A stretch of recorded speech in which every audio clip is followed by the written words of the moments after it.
സുഭാഷും സുധീഷും നികേഷും ഹരീഷും നിധിയും എല്ലാവരും കൂടെ ഇങ്ങനെ തൊഴുതിട്ട് വന്നിട്ട് ഇങ്ങനെ ഒരു ഭാഗത്ത് വന്നിരിക്കുന്നുണ്ട്. അപ്പോൾ അടുത്തുള്ളവർ വന്ന് ചോദിക്കുന്നുണ്ട് ആരാണ് എന്താണ് എന്നൊക്കെ ചോദിക്കുന്നുണ്ട്. അപ്പോൾ തിരുവനന്തപുരത്ത് നിന്നാണ് എന്നൊക്കെ പറയുന്നുണ്ട്.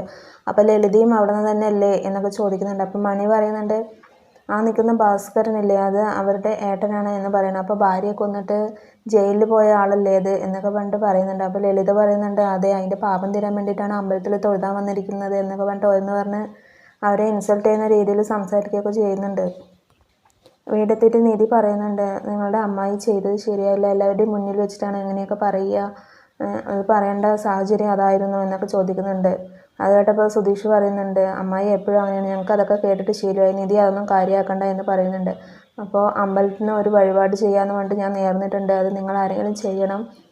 സുധീഷ് പറയുന്നുണ്ട് അതൊക്കെ വെറുതെ പറയണം, അത് നല്ല വഴിപാടൊന്നും അല്ല, അതൊക്കെ ആളുകൾ ഓരോന്ന് ഉണ്ടാക്കണമെന്ന് പറയുന്നുണ്ട്. അങ്ങനെ നിൽക്കുമ്പോൾ മണി അങ്ങോട്ട് വരുന്നുണ്ട്. അപ്പോൾ മണീൻ്റെ അടുത്ത് ചോദിക്കുന്നുണ്ട് സുഭാഷ് ഇങ്ങനെ ഒരു വഴിപാടിനെ കുറിച്ച് ചോദിക്കുന്നുണ്ട്. അപ്പോൾ അത് നല്ലൊരു വഴിപാടാണ്, അത് ചെയ്തു കഴിഞ്ഞാൽ പെണ്ണുങ്ങളുടെ ദോഷം മാറി കിട്ടുന്നതാണ്, ആർക്കാണോ ദോഷമുള്ളത് അവരുടെ ദോഷം മാറി കിട്ടുന്നതാണ്, അത് സത്യമാണ് എന്നൊക്കെ പറഞ്ഞിട്ട് അയാൾ പറയുന്നുണ്ട്. അപ്പോൾ അങ്ങനെ സുധീഷ് ചെയ്യാമെന്നൊക്കെ പറഞ്ഞിട്ട് അങ്ങനെ നിൽക്കുന്നുണ്ട്. സുധീഷിനാണെങ്കിൽ ചെയ്യാനാണെങ്കിൽ തീരെ താല്പര്യമില്ല. അപ്പോൾ നിധി പറയുന്നുണ്ട് എന്നാൽ ഞാൻ ചെയ്യാം, എനിക്ക് കുഴപ്പമൊന്നുമില്ല ചെയ്യുന്നത് കൊണ്ട് എന്ന് പറയുന്നുണ്ട്. അപ്പോൾ സുധീഷ് പറയുന്നുണ്ട് അത് വേണ്ട, അത് ഞാൻ എന്തായാലും സമ്മതിക്കാൻ പോകുന്നില്ല, ഒരു ശൂലം അങ്ങനെ കുത്തുന്നല്ലേ ഉള്ളൂ, അത് കുഴപ്പമില്ല, ഞാനത് വേദന സഹിക്കുക എന്നൊക്കെ പറഞ്ഞിട്ട് സുധീഷ് പറയുന്നുണ്ട്.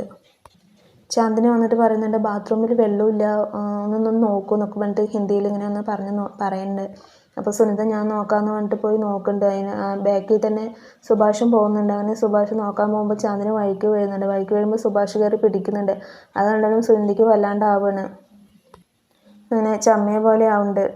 സുഭാഷും അതേപോലെ ചമ്മിയ പോലെയുണ്ട് സുനിത കണ്ടപ്പോൾ. അപ്പോൾ വെള്ളമുള്ളത് കൊണ്ട് അങ്ങനെ വഴുക്കിയതാണ്, ഞാൻ തുടയ്ക്കാമെന്നൊക്കെ പറഞ്ഞിട്ട് ഇങ്ങനെ പറയുന്നുണ്ട്. അങ്ങനെ സുനിത പോയി നികേഷിൻ്റെ അടുത്ത് പറയുന്നുണ്ട് ആ കുട്ടി ആരാണ് എന്താണെന്നൊക്കെ ചോദിക്കുന്നുണ്ട്. അപ്പോൾ ഏട്ടനോട് വർക്ക് ചെയ്യുന്ന ആളുടെ പെങ്ങളാണ്, കല്യാണം കഴിഞ്ഞാണോ എന്നൊക്കെ ചോദിക്കുന്നുണ്ട്. അപ്പോൾ ഇല്ല കല്യാണം കഴിഞ്ഞിട്ടില്ല, എന്നാൽ പിന്നെ നമുക്ക് സുഭാഷ് ഏട്ടന് വേണ്ടി ആലോചിച്ചാലോ എന്ന് ചോദിക്കുന്നത്. അപ്പോൾ ഭാഷയുടെ പ്രശ്നമില്ലേ എന്ന് പറഞ്ഞപ്പോൾ കല്യാണം കഴിക്കാൻ എന്തിനാണ് ഭാഷയുടെ കാര്യമൊക്കെ നോക്കും, നമുക്കൊന്ന് ആലോചിക്കാമല്ലേ എന്നൊക്കെ പറഞ്ഞിട്ട് നികേഷും സുനിതയും കൂടെ ഇങ്ങനെ സംസാരിക്കുന്നുണ്ട്.